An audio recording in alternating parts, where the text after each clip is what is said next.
Hey guys, welcome back to the Dev Masters YouTube channel. As always, my name is Abu Bakr Zakawi, and in today's video, I'm going to be showing you guys how you can upload your Django projects on Vercel with a database. So I made a previous video that is how you can upload your Django project along with the static files. So I'm going to be using that same um, projects that I used for that particular deployment video. So I'm just going to be building on top of that. So if you haven't watched the former video, I will leave a link down in the description so that you can check it out, and also leave a link to the GitHub repository where this code is hosted. So let's begin. If you are following along from the last video, so now we were able to do a simple Django project. Let me show you guys. This is a simple Django. Let me see. Primary.py on server. Trying to activate the development server. So if I go to this place now and check out the project, okay, invalid host headers. All right. This error is self-explanatory. Let me see. All I need to add is okay, yes. Remember in the last video I specified this is for you to be able to deploy your project successfully on Vercel. So all I need to do is add that of localhost right here. So after adding that, if I refresh the page, oh, I did not need to add the whole thing, my mistake. So just adding this, then if I refresh the page, this should work. So you can see an example project, a Django project on Vercel. This was what we did before, and we were able to successfully deploy this project on Vercel. As you can see here, let me show you. This is the project right here. You can see. So this project, when we are deploying it, we commented out the database so that we won't get an error, as you can see right here. So it was deployed with completely no database attached at all. So today I'm going to show you guys how you can add a database to the project and also deploy it successfully on the Vercel hosting platform. So first thing that you need is you're going to need to set up environment variables in your Django project. Now, I wrote an article on this and also created a video. I will leave a link down to both of them in the description so that you can check that out if you want. So the article is very simple and straightforward. Let me get it. All right, so this is it right here. How to set up environment variables for Django project. So what you just need to do, first things you need to install python.nav. So let me just copy this. Okay, let me stop the development server.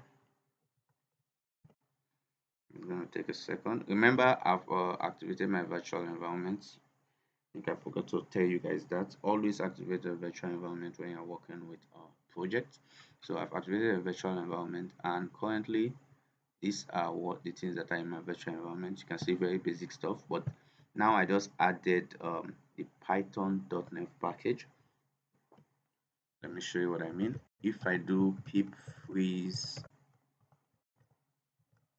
requirements.txt,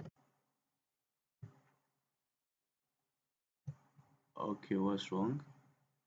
Let me delete this. Let me try it again. Pip freeze requirement.txt. Okay, can you see the python.nav package has been added? So that what happened earlier, I have no idea why that happens. It happens very rare, but in case you have an issue like that, just should I say delete your requirement.txt file and run pip freeze requirement.txt again to add the content. So all right, what's next? Okay, I've added the python.nav package. So as you can see from the article, let me see what's next. Okay, you need to import OS and import .NET. This is in your settings.py file. So let's go to our settings.py file here, and we can add the import statement right here. See, we've already imported OS, so there's no need to do that anymore. So import .NET. Let me see. Okay, the next thing I need to do is add this. You need to add this before you start adding your environment variables. So what does that mean? We need to add it somewhere like you can add it here. Here is good. This is to ensure that it looks for a .env file in the root folder of our project. So all you need to do now is come to the root folder of your project like this. When I say the root folder, I'm talking about right here. It should be on the same level as this one. So I've already created one right here. This is a .env file. You just create simple like this. Right click, new file, and just write .env. I've already created one. As you can see, it's already giving me a warning that I can't create it again. So once you do that, create an empty .env file. Let me see what's next that we need to do. Okay, so you can see in the previous tutorial I was adding the secret key directly in the code, but as you can see in this one, I'm going to move that secret key from here and put it in our .env file. You don't want to add your secret key directly inside your code. It's a very bad idea. You're not supposed to push it in onto a platform like GitHub, especially when your repository is public and anyone can have access to it. So, but the good thing about this is you can change any value here that you want. It's not a must. I should be like this. So if you've already done the mistake and you push this one to your to GitHub, you can just change some values in this place, and I think it should be better. I'm not 100% sure, so you're gonna have to make your own research on that. So what we need to do now after that is to use a sample. This video is getting a little bit long, so I won't waste too much time here. You can go and read this article if you want, for you to learn how to set up environment variables and other things. So let me just copy this here, this code right here. This is our key, and then come to this place, paste it right here, secret key. So what it just means is whenever you are using your application, it's going to go and get that .env file and get this the value for the secret key and add it here. So, and the same thing on deployment platforms, as hosting platforms like Vercel, almost all of them, I think all, they have where you can add environment variables. So when you add them yourself, they will also show up here. You don't ever don't ever add this env file to somewhere like GitHub, because they will have access. As you can see, this env file now, it contains my password, name, user, host, port, and engine. These are the database these are the configuration for my database, which I created for free on Supabase. If you don't know how to do it, I also wrote an article and a video about how you can do that. Let me see. This is it right here. So I'll leave a link down to this as well. There is an article and there's also a video for you to get a free PostgreSQL database on Supabase. So when you follow the video, you will have these database configurations right here. All right. So let me see what's next. Oh, yes. So now remember we commented out this section in our database. Now we need to uncomment it back. Where is it? All right, we need to uncomment it back, and I'm going to be adding this code in my GitHub. So you need to uncomment it back and add a couple of things. Let me show you. Where is it again? Okay, right here. So uncomment this first. Okay, I don't have any development server running. Uncomment this. Default engine. This is for a simple SQLite database. Oh, before I forget, you need to install one more package, which is PsychoPG2. Is what's going to allow you to connect to your PostgreSQL database. So to install it, all you just need to do is pip install psychopg2 no, pg2 dash binary. Pip install psychopg2 dash binary. Click on enter. It's going to take a few seconds to install the package. Okay, you can see I believe the package has been installed. Oh, what should I press? Package has been installed successfully. So now what this just means is that we can now use the PsychoPG2 to connect to our database. So instead of using this, it will enable us to use this engine right here, Django db.backends.postgresql underscore psychopg2. So all we just need to add here now is, remember that we've set up environment variables, so we just need to add os.environ, and this is going to be engine if I'm not mistaken. So let me copy this. I think we're gonna need a couple more.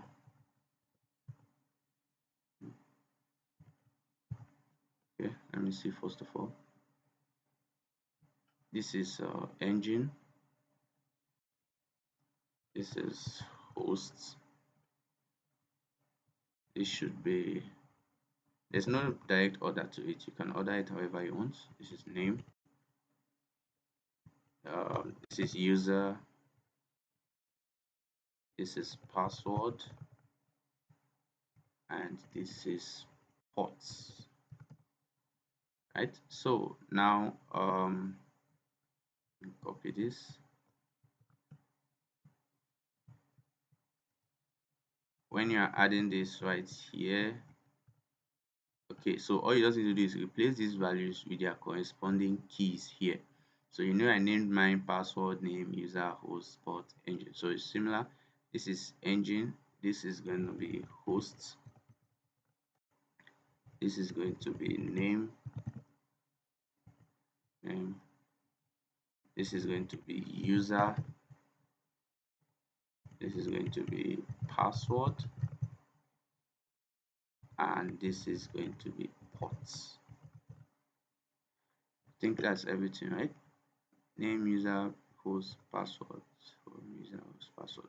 Okay, so as you can see, we've added the database configuration using environment variables, right?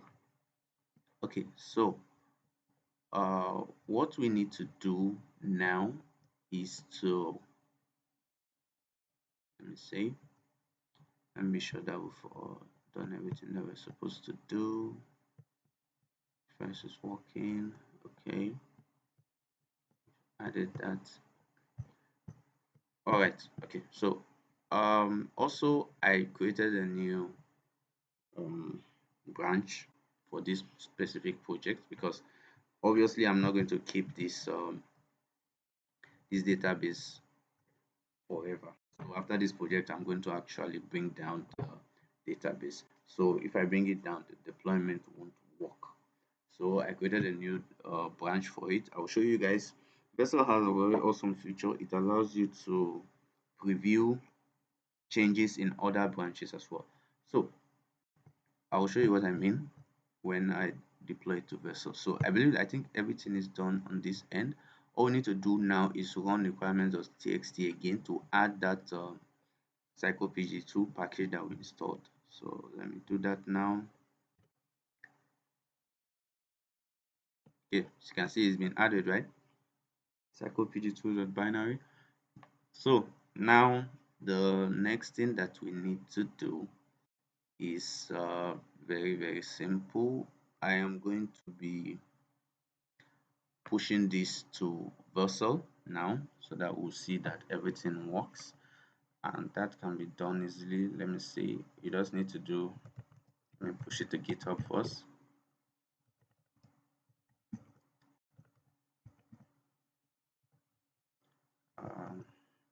adding database.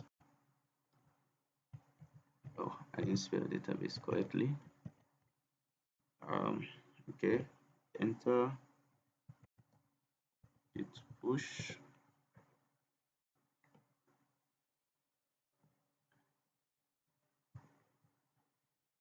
Okay, and copy this.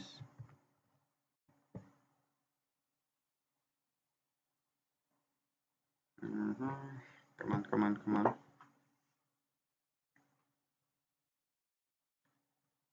Okay, it's been pushed to GitHub. Let me check it out now. Where's my GitHub?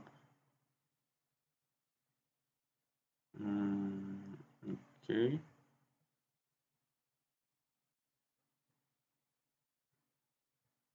This is the project right here.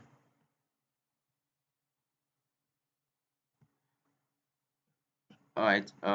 As you can see, it has a different branch right here. So, in case you want to see the codes for that particular video, you can find it right here in the database branch. So you can see it also tried to deploy on Vercel. Let me show you what I mean. So this is the project on Vercel, right? Like I said, I've already deployed it before, so I'm not going through the initial stages. If you don't know how I did this, I suggest that you check out my earlier video for you to learn how it's done. So let me go to deployment now. Obviously, this is going to fail.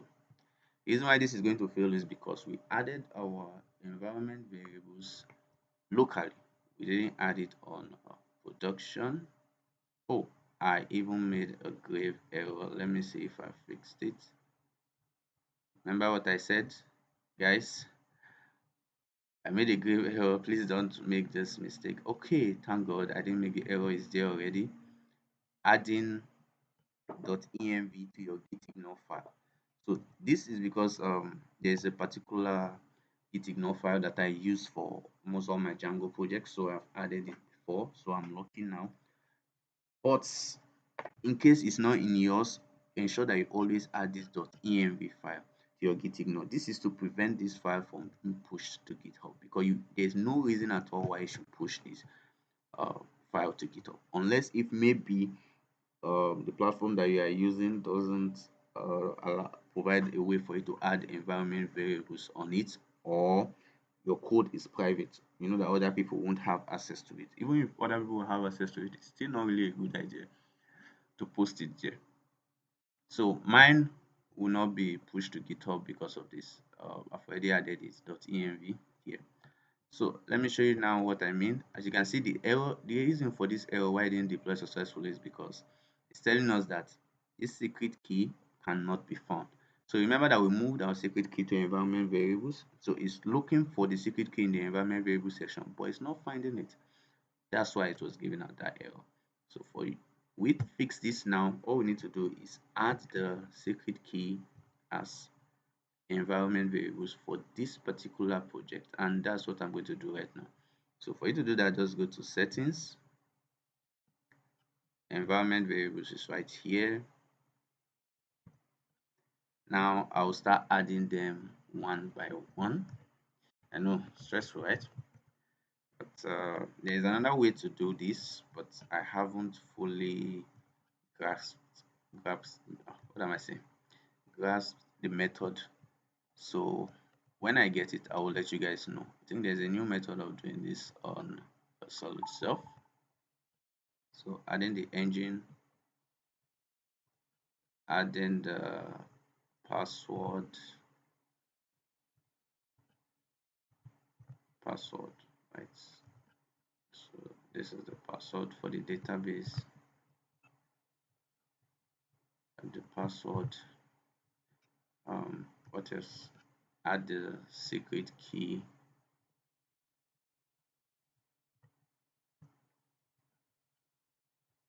Secret key. Now the value for the secret key.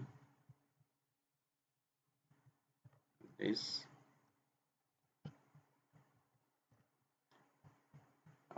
Still have other values to add. You now have the hosts, to be the host.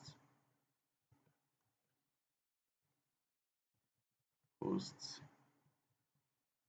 add the value for the host, then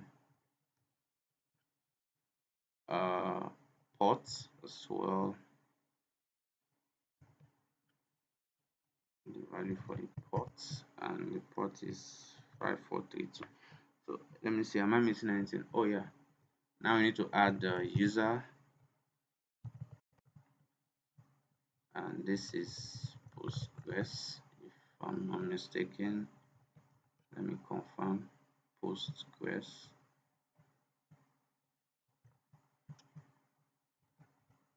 user, Postgres name, the same, Postgres. So I think these are all the environment variables. You can add as many as you want. So now this is to specify where you want those environment variables to be applied. So Vercel has two environments. It has the production environment, the preview environment, and the development environment. So this preview environment, this production environment is just one. So this production environment is where your main code is. So mostly it's going to track from the main process. That's the main branch of your GitHub. This preview branch is just to allow you to preview your changes before you deploy it live. Although this preview branch is also live, but it's not what let's say you've hosted your website here, it's not what your user will be seeing directly because its own domain is going to be different. So I will show you guys what I mean. Let me save this first. We have saved it. Now let me go back to deployments. Let me try and deploy this again. See what happens. I'm still expecting that it will give me an error. I'm not 100% sure because I have not yet migrated my database exactly. Let me see. Secret key. Didn't I add the secret key? Let me quickly check.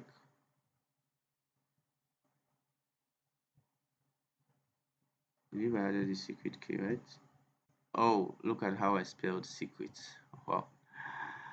Uh, it's early in the morning here, so I think maybe I'm still a bit sleepy. So let me save it and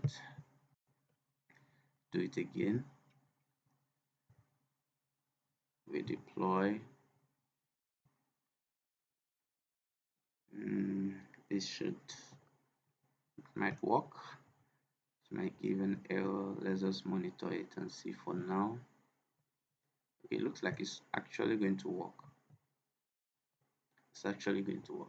And the reason why this might probably work is because we are not really accessing the database for any of our models for now. If I'm not mistaken, we are not accessing the database. Yes, we're not accessing the database for any of our models. Let me check it quickly. So we have a simple model right here. No, we don't even have a model. We are just returning a response.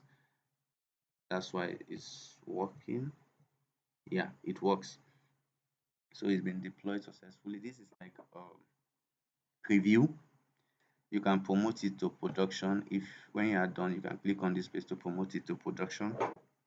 Now all these things, I don't want to waste so much time on them. I have a Vercel hosting platform series on my YouTube channel as well. You can check it out to learn all about this all about the Vercel hosting platform so that you know how to use it properly. So what I need to do right now is just, let me see first. This video is getting okay. We still have enough time. So I'll create a simple model to test it out. Let me show you guys that it is working. So what we need to do, we have to create a simple model now. So just let's say class what am I gonna call this? Posts. So let's use the models dot model. So let's create a simple field. This is going to be title. Let's say we are doing a blog, models dot char field, and the max length is going to be, let's say, 100. I think the maximum you can put is 500. So then we have another one is text, or should I say body, models dot text field.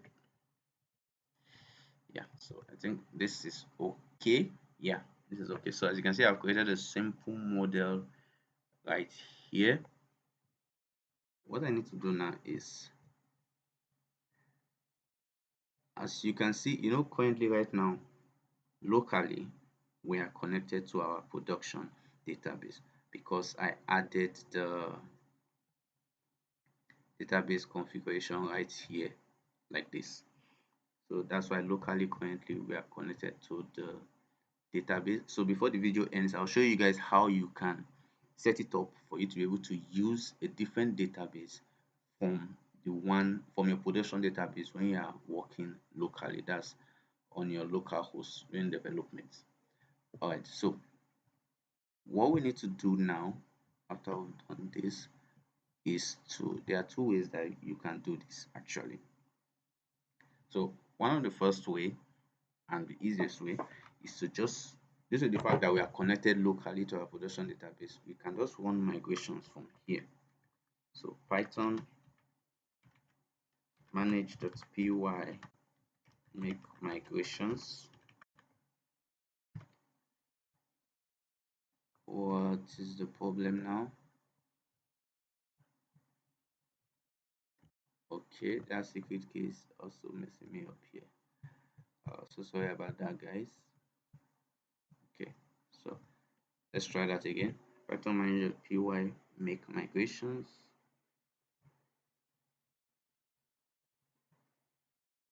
Didn't I spell it correctly? Python unknown command make migration. Oh, it's make migrations, not make migration. Okay. As you can see, it has created our model for us.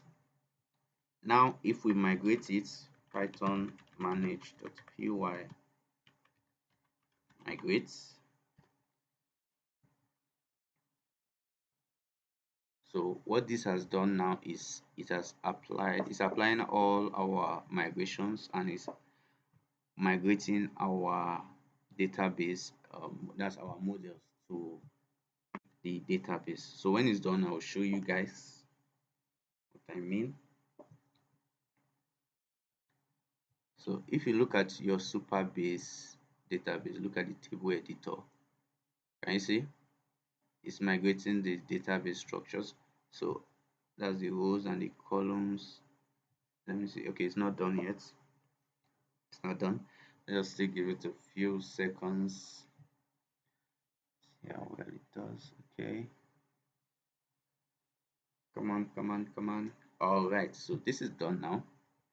Initially, I should have shown you guys this, but initially this was actually empty. There was nothing here, no tables, due to the fact that the database was still empty. But as you can see now, it has migrated all our models. So we have the alt group, the user, admin, etc. So let us try something now. Let me quickly, because we need to be able to test it on the development environment. Let me see. Since I have migrated the data now, I have created my model. I think I need to create a view as well. Def, what am I going to call this? Database view requests, right? So, let me see, what am I going to be returning? Okay, let's say, let me just say, post is equal to, sorry, this is, what is the name of that? I named it, what? Post, right? Okay, so post, dot objects. Am I not correct? Model is post dot all. Okay, I need to import the model here. Import uh, dash. Oh, no, I think I'm making a mistake. That's not how I'm supposed to do it. So it's supposed to be from Django.db.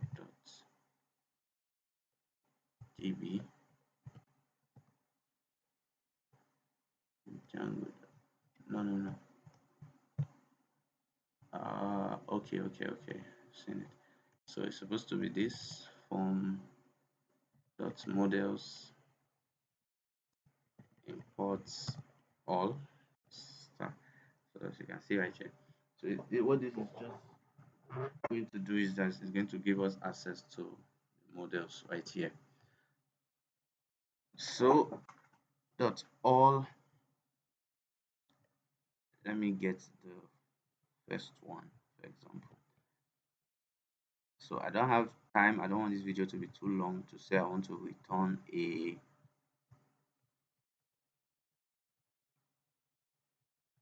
HTML file. So what I'm just going to do now is just return the Django message. That's message we are going to use post dot, let's say title. Whatever title we created, we return it as a HTTP response. So what we need to do right now is first thing, so let me create a super user so that we'll be able to have access to the admin dashboard. Create super user. Sorry, Python manage.py, create super user. So I'll call this admin at gmail.com, admin01, admin01. It's too similar. Let me just use it like that. So admin01 is our password and admin is our username. So after this has been done, let me run the server again.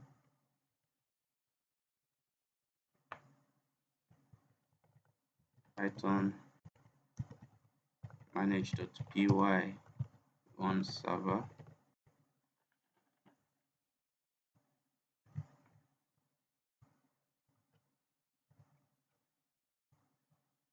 Okay, all I need to do now is go to the admin dashboard. Let me log in. Admin01 to be sure that the super users are created, that everything is working correctly.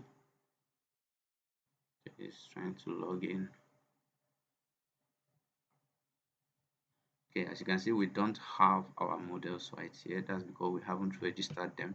So to do that, just go to admin.py, and the registration process is fairly straightforward. All you just need to do is admin. First of all, you need to import the model. So from models import all.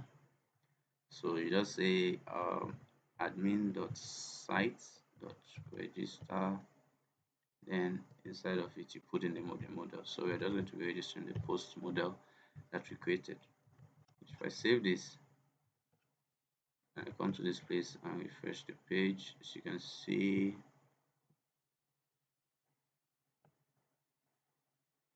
okay, yeah, as you can see, we have our post model right here. So we can go into it.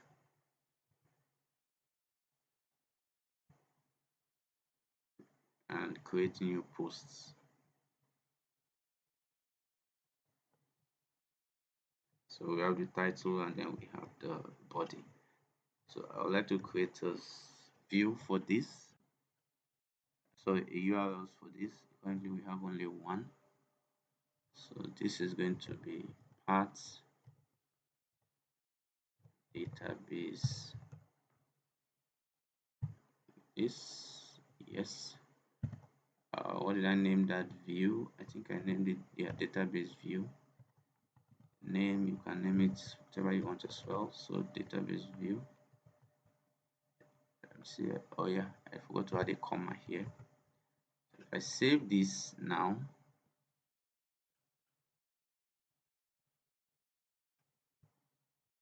let me see. If I try to go to this place right now, it's going to give me an error.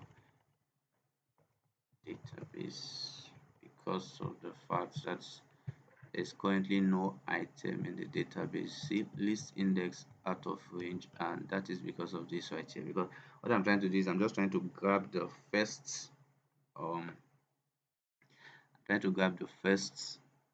post, that's the first object in the post model, and return it. But currently it's empty, so it's not going to give you anything. So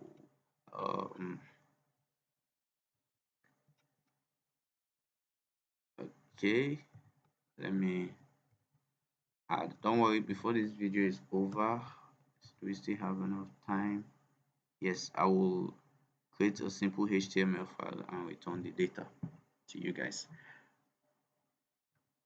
Let me see, this is title. I just no, I won't actually do that because that's going to take a while to set up everything, and I'm assuming that by now you've already done so yourself. So let me create a simple post. Mr's posting. Hello guys. Mr's posting. Okay, let me save this. The first objects that we are creating in our database, and as you can see, it was saved successfully. So if I go to, let me see,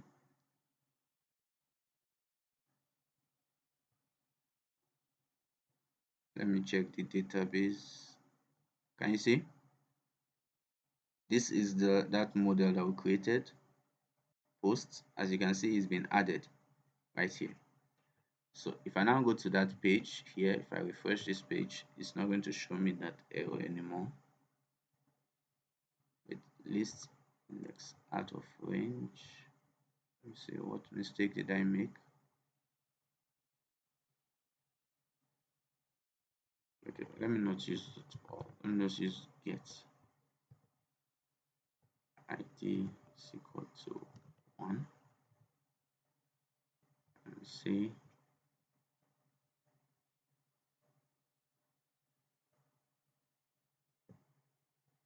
Can you see? It's getting that title. That's the title of the first object in the database. If you want it to change from the title to maybe the body, so something like this is good. The reason why I'm not using a HTML file is going to take a while, and that's not the purpose of this video. I just need to show you guys how you can deploy your project to Vercel. So as you can see, it's picking the body as well. So that means it has been connected to that database successfully. So everything is working now locally. Let us try it out in production. So I'll just say git add git commit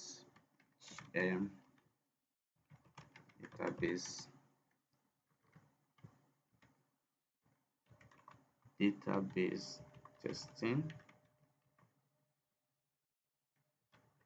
git push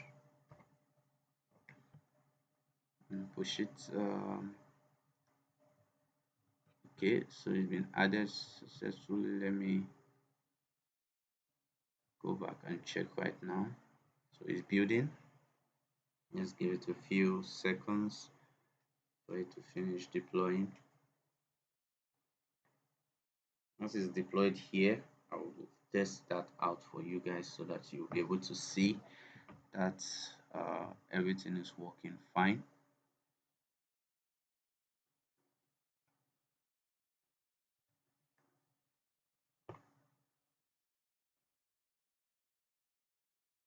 Okay, I think it has deployed successfully, if I'm not mistaken.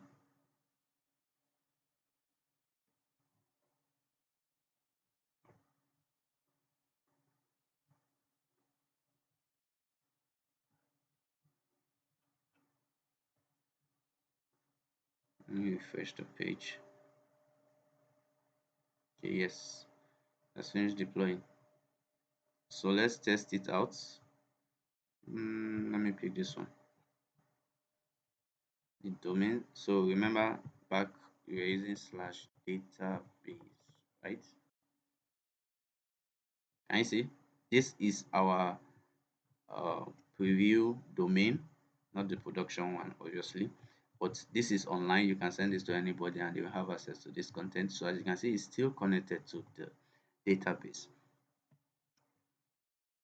Now, you know what I just showed you, you need to be running migrations locally and you need to be connected to the database.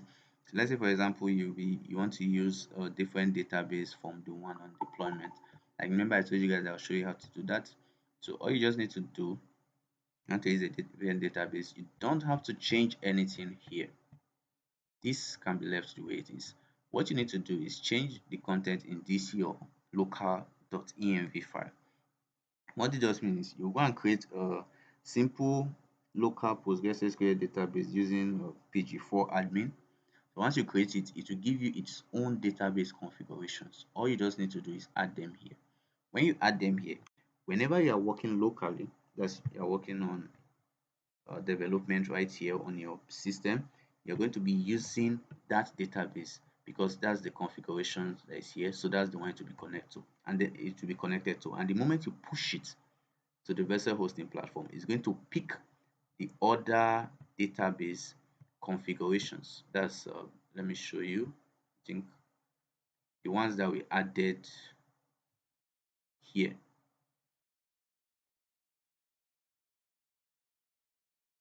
You're going to pick these other database configurations, the ones that we added here. So that's the way you can use a different database. That's one on development and one on production. Now I want to show you guys something else. Let me see. All right, what I wanted to show you guys quickly is a very simple way that you can automate this process. So what you just need to do is go to your build files.sh. You created it in the previous video. So what this contains are commands that you want to be run on the Vercel hosting platform during deployment. So you know currently we have the pip install requirements.txt to install our packages. Why this one is to collect the static files. So what you just need to do is come here and add two lines of code. That's Python manage.py make migrations. Python manage.py make migrations. And the other one is Python manage.py migrate. So what this does is that it ensures that whenever you push your code to GitHub and it starts deploying on Vercel again, your project will automatically run this Python make migrations and Python migrate during deployment so that your database will always be in sync. So that's like, let's say for example, let me show you something. So let's say I come to this place now and I add a new field to this model right here. So let me say,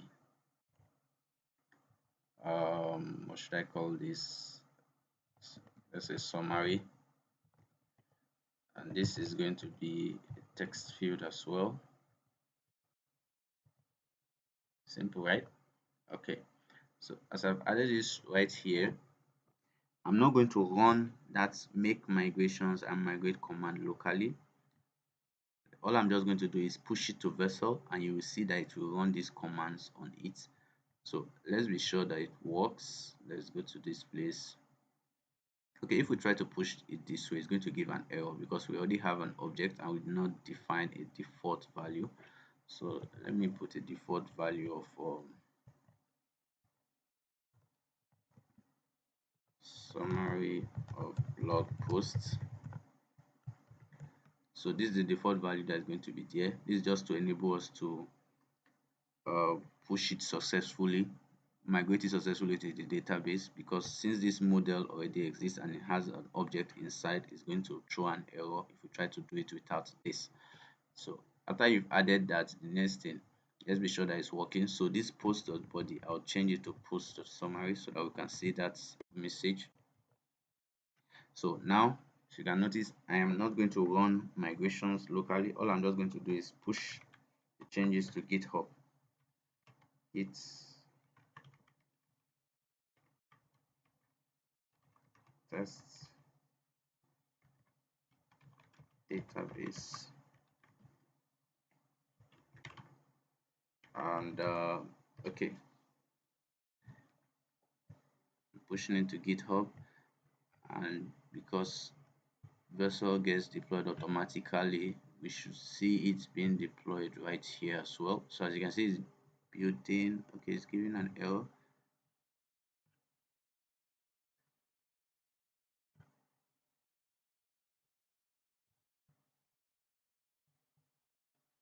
Let me see, did I spell it wrong? Python. Oh, you can't just add Python. You need to add the specific Python version that you're using. So this is 3.9. So let me do that again. This uh, this this is fix Python version error. And we now have git push. So let me see. It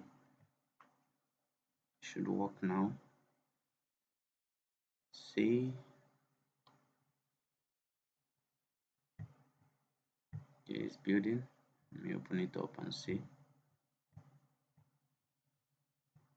As you can see, let me show you what I mean. Remember the commands and the order in which we wrote them. So install requirement.txt. That's what it's doing. First of all, it's installing all the packages that we specified in our requirements.txt file. After that, it now starts collecting static files. So collect static files, and then you can see right here that it is making migrations and then running that migration. Added field to post. That's the new field that we added to our model right here. Added it, completed. You see everything was pushed successfully. So if you did this way, when you are using different database, which you always should, different database from development should have its own development should have its own database, and production should have its own as well. So if you have a different database like that, when you've added this code right here, this one, you've added this line, these two lines right here, to ensure that whatever changes you make to your database structure during development will automatically be migrated to that of production as well. So let me test it out and show you guys that this is working. So let me open this.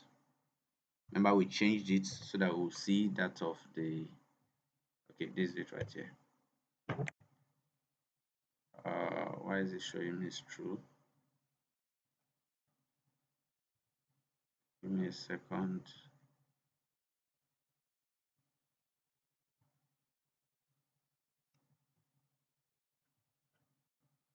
I add true as a default. No, default is blog posts. Let me see. Okay, let me try this one.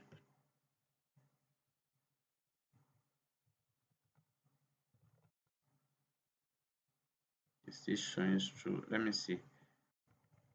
I was testing this out earlier, and that's true was what I added. So let me just see Okay, I don't know if you guys notice, you see that this is the production link, right?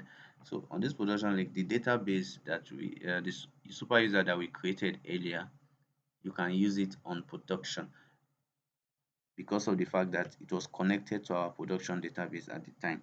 So for now, that is the only way that I know of for you to be able to create a super user. There might be other methods, but that's the way that I do mine right now. I'll just connect my development to my production database and run that create super user command. When I have access to it, I can now use that super user on production. So as you can see, this is our production link, and we have logged into it using that same super user account that we created. So if I go to this place,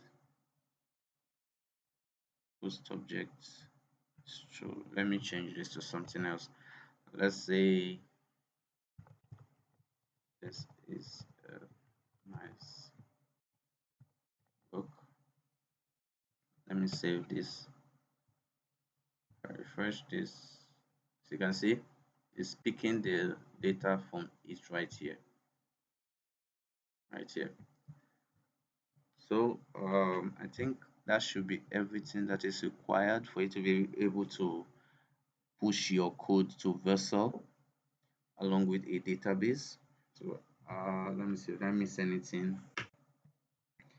I will drop the links of the articles and the videos that are required for this project in case you guys want to check them out, like the former video on how to host the project on Vercel, also the video on how to set up environment variables and other ones as well.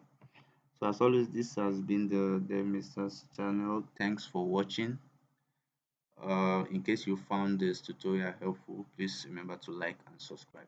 I will see you guys in the next video.